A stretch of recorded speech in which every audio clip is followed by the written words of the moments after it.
wal takum minkum ummatun yad'una ilal khairi wa ya'muruna bil ma'rufi wa yanhauna 'anil munkar wa ulaika humul muflihun. Itu wong Muhammadiyah kudu hafal ayat ini. Kalau hafal guys, berarti dipertanyakan Muhammadiyah guys. Surat Ali Imran ayat berapa? Ya, hafal ya. Jadi ketika ayat ini dibaca, muncul inisiasi pikiran kejaman jalan untuk mendirikan organisasi namanya masyarakat namanya Muhammadiyah. Itu tujuannya adalah amar ma'ruf nahi mungkar. Oke, itu ya Pak. Bergetar.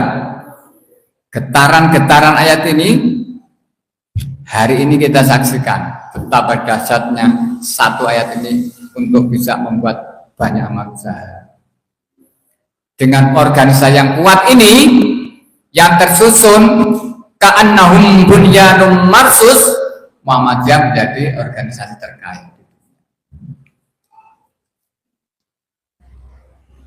Tapi kebanyakan orang itu bergetarnya ketika gagal panen ya Pak ya.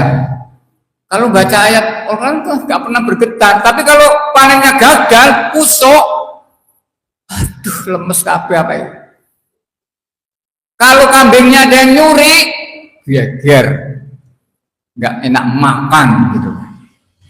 Tapi kalau dibacakan ayat-ayat Al-Quran sama sekali nggak bergetar. Itu menunjukkan bahwa hatinya itu sudah mati.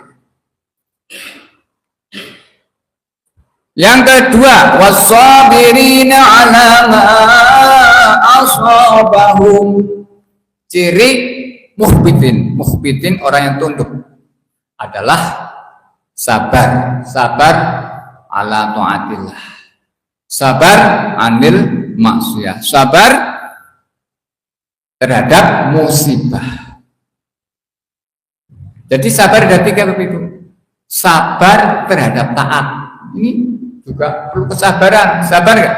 Apalagi jadi Muhammadiyah, wah harus sabarnya berlipat ganda. Karena biasanya Muhammadiyah itu agak hati-hati dalam membedakan antara tradisi dan akidah.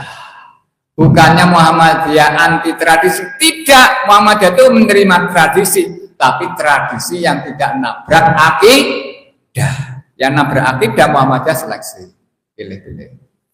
Itu biasanya orang yang nggak suka di situ, tidak asal kita terima ya. Ya, kita harus pinter-pinter mengemas Bapak Ibu ya, karena kita belum besar jadi kita mengemas. Tapi intinya Muhammadiyah itu bukan anti tradisi. Tradisi boleh silakan, tapi jangan yang menyimpang akidah. Abot jadi wong Muhammadiyah, ya Pak. Udah milih jadi Muhammadiyah itu betul-betul orang yang militan Islam ya. Biasanya seperti itu. Akidahnya sangat kuat, tidak mudah tergoda oleh sesuatu. Yang kedua, sabar terhadap maksiat. Jadi berusaha, ya namanya manusia ya ada dosa lah, tapi jangan terbiasa dengan hal-hal yang dosa-dosa banyak gitu. Jadi dosa-dosa yang besar kita hindari, terutama sabar terhadap kemusyrikan. Itu dosa paling besar. Walaupun godaannya banyak nih, pengen ya kan, pengen berkelahi menang, ada tawaran. Pengen jadi kaya raya, ada tawaran yang menyimpang dari agama. Pengen naik jabatan, ada tawaran yang menyimpang dari aturan agama. Tuh, jadi kita harus sabar. Seperti itu kita harus sabar. Kemudian sabar anil musibah. Jangan putus asa ketika diberi musibah. Bapak Ibu, Nabi itu musibahnya, ujiannya lebih besar daripada kita. Betul Bapak Ibu? Coba kita lihat Nabi Ibrahim. Nabi Ibrahim ujian pertama itu melawan Raja Namrud, adik kuasa. Raja Namrud menyembah berhala. Ibrahim diperintahkan oleh Allah suruh menyampaikan ajaran tauhid. Tabrakan, ger.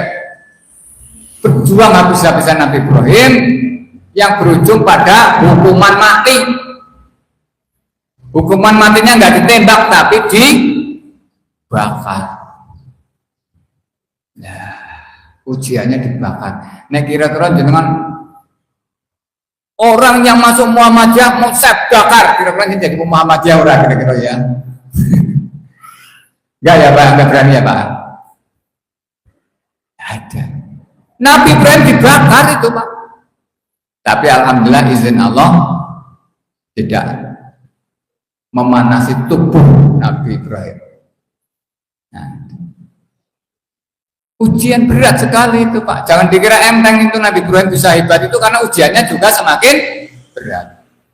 Ujian kedua yang saya catat ya, ketika mendapatkan perintah Allah supaya membawa istrinya Hajar ke Bakkah atau Mekah dulu. Perjalanannya sekitar 1.800 km. Sekitar 5 kali lipat Majenang Jakarta. Jalan kaki atau naik onta, walau alam. Tapi yang jelas tidak naik pesawat terbang atau naik mobil, karena belum ada mobil dan pesawat terbang. Karena perintah Allah berat banget, Majenang mergoga, enteng lah, berang kilo ya Pak Mas Kur ya, naik motor Pak. Ini Nabi Ibrahim itu 1.800 km Pak. Ketika sudah sampai Mekah dengan anak istrinya, anaknya Ismail yang masih kecil, yang masih bayi itu, suruh ditinggalkan di daerah padang pasir yang dulu belum ada penduduknya. Kira-kira berat apa tidak Pak? Nek jenengan sing dadi bapak coba Pak. Duwe bojo sing solehah, anaknya yang ditumbuh sampai 80-an tahun belum punya anak-anak, kemudian baru dikasih anak, sedang senang-senangnya punya anak, suruh ditinggal di padang pasir sendirian dengan bekal yang seadanya. Tentu saja itu berat sekali. Tapi itu semua dilakukan oleh Nabi Ibrahim alaihissalam. Setiap perintah Allah pasti ada manfaatnya. Kalau nggak ada kejadian itu, nggak ada cerita Mekah, nggak ada cerita Ka'bah. Ternyata di situ Allah itu sedang merancang untuk membangun pusat peradaban Islam dunia di Mekah lewat perjuangannya Nabi Ibrahim alaihissalam. Perintah yang berat lagi, ya setelah pulang ke Palestina lagi, Nabi Ibrahim itu datang lagi ke Mekah ketika Ismail sudah usia sekitar 12-13 tahun. Sudah bisa menemani ibunya untuk mencari binatang buruan dan sebagainya. Ya, Nabi Ismail itu sekitar 12 tahun. Ada perintah Nabi Ibrahim untuk menyembelih. Coba bayangkan Pak, jenengan kok ada perintah suruh nyembelih anaknya. Kira-kira berat apa tidak Pak? Berat banget. Namanya anaknya soleh lagi. Mau sing anaknya blejut, tetap diopeni terus ya Pak ya. Kalau disenggol tetangganya nggak terima kok. Apalagi anak sing soleh, suruh nyembelih lagi dengan tangannya sendiri. Wah, perintahnya berat sekali. Tapi tetap dilakukan oleh Nabiullah Ibrahim sebagai rasa tunduk. Tapi Allah tuh nggak ingin mengacaukan kita sebenarnya. Allah itu hanya menguji. Yang akhirnya Nabi Ismail diganti dengan Hibas, gitu. Ceritanya seperti itu kan. Ternyata itu nanti akan jadi simbol di ketika kita haji, yaitu di Arafah ya kan. Waktu itu kan di Tarwiyah di Yaro ya. Kemudian kita setelah dari Tarwiyah itu di Mina ke Arafah. Terus setelah itu kita kembali ke Mina, kemudian Jamarot. Nah, Jamarat itu simbol perlawanan Nabi Ibrahim, perlawanan Hajar, perlawanan Nabi Ismail, melawan setan yang mengganggu ketika Nabiullah Ibrahim mau melaksanakan perintah Allah. Nah, ini ciri kedua tadi apa Bapak Ibu? Sabar. Ciri ketiga, wa aqimus shalah, dirikan sholat. Ya. Tidak hanya mengerjakan sholat, tapi mendirikan sholat. Ya, sholat sungguh-sungguh. Ya, kalau dalam sholat itu sungguh-sungguh itu berarti ada istilah khudu' wal khusyuk. Khudu' itu terkait dengan badan, fisik, khusyuk terkait dengan hati. Badan dan hatinya harus betul-betul fokus sesuai dengan perintah-perintah Allah dan Rasul. Kemudian yang terakhir, wa mimma razaqnahum yunfiqun, dan berinfak di jalan Allah. Tuh, ciri-ciri ini kelihatannya ini Muhammadiyah paling menonjol di sini. Kalau berinfak di jalan, karena ini perintah Allah sangat berat. Berinfak di jalan Allah itu berat, apa tidak Bapak Ibu? Berat. Karena ibarat orang makan buah sekulit-kulitnya, makan buah dengan kulitnya. Pernah makan Bapak Ibu? Buah dengan kulitnya? Jeruk dengan kulitnya pernah makan? Enggak enak gitu ya. Apalagi durian dengan kulit-kulitnya berdol tenggorokannya. Abot wong infak. Tapi bagi orang beriman itu tidak berat, karena itu dianggap sebagai perintah Allah.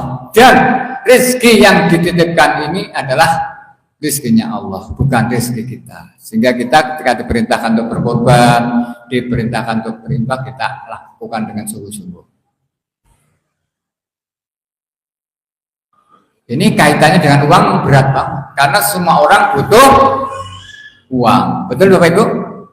Semua orang butuh uang. Dokter butuh uang, bupati cukup uang, guru butuh, kiai butuh uang nggak Pak Mas Gur? Kiai butuh uang. Ya, mulai non pilihan sing ditoblos sing memberi, nah ini ngapur duit dengan mulai Indonesia maju-maju wis ditoblos sing duit, ora sing komputer sing soleh, ya minimal wong soleh jane ya. Syukur pinter gitu kan. Lah sing toblos sing duit wae. Ora soleh, ora pinter, remuk negara nih gitu bae terus bae. Ya mudah-mudahan nanti ada perubahan ya Bapak Ibu ya. Itu Bapak Ibu sebagai ya bahan renungan kita Bapak Ibu, bahwa kalau kita ingin menjadi Ibrahim ya, orang yang bisa meletakkan peradaban dan anak-anaknya menjadi anak-anak yang hebat luar biasa, itu kita harus jadi mukhbitin. Cirinya apa? Mukhbitin itu orang yang patuh. Cirinya adalah bergetar ketika dibacakan ayat-ayat alladzina idza dzukirallah wajilat qulubuhum. 1. 2. Was-sabirina 'ala ma asabahum. Ya, 2 adalah sabar ketika mendapatkan ujian. Wal muqimis shalah, dan mendirikan salat. Wa mimma razaqnahum yunfiqun, dan berinfak. Baik zakat, infak, sedekah, ya di Lazismu sudah kita fasilitasi. Ya, kalau di Majenang targetnya 1 tahun 1 miliar. Di Majenang itu target Lazismu 1 tahun 1 miliar. Nggak tahu sekarang sudah dapat berapa. Demikian Bapak Ibu dari saya. Silakan nanti kalau ada tanya jawab atau Pak Maskur nanti juga mau menambah, memotivasi teman-teman dari Merko, silakan. Assalamualaikum warahmatullahi wabarakatuh.